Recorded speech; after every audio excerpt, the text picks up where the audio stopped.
My group picked Bronfenbrenner theory. This includes the personality and cognitive changes as a process. This looks at the immediate interaction with people and the physical environment. This also looks at the quality and effectiveness to the individual's needs and characteristics. The effectiveness of the environment motivates the effectiveness of the impact of learning opportunities in the given content. Many levels of environment influence a person's development in this theory. This theory also talks about a person bringing a process of set resources. This includes the ability, experience, knowledge and skill, and demanding characteristics. Then, in turn, influenced by the biological and physical level of functions, including genes. The posed question is, does Bronfenbrenner's bioecological theory have merit? And of course, the answer is yes. This theory has merit for several strong reasons. First, this theory recognizes the element of influence. The growing human being can be influenced by what is outside of the human, and yet there is influence within the growing human being themselves that can likewise influence the environments, individuals, interactions, systems, etc., that they find themselves a part of.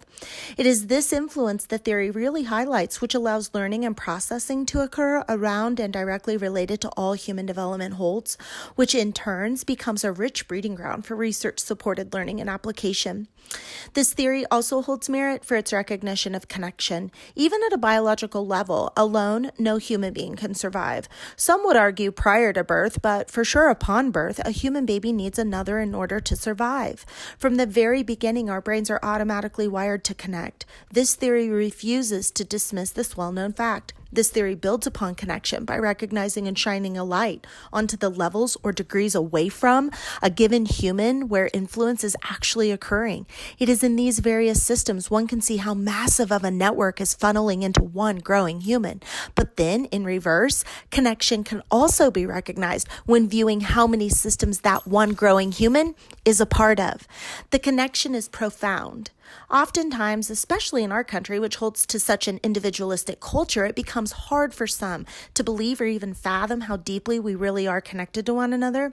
It is vehicles like this theory we're able to see and become aware of how deeply we are connected and thus can influence each other.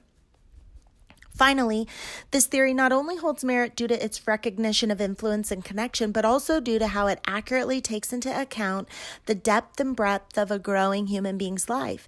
As humans, there are so many levels and pieces to who we actually are. The domains of development help us categorize these, yes, but in reality, there are infinite deviations aligning with the unique differences amongst humans. This theory gives space for a wide array of being a growing human, which in turn then provides an inclusivity which only benefits teaching, learning, and research and development. Likeable aspects of this theory include, but are certainly not limited to, the range it can cover as it relates to human development, the multiple systems represented and then overlaid with each other, which more accurately reflect real life and growth and development, and then the keen awareness of the individual in relationship to the environments, the systems, etc., that they're a part of, and vice versa.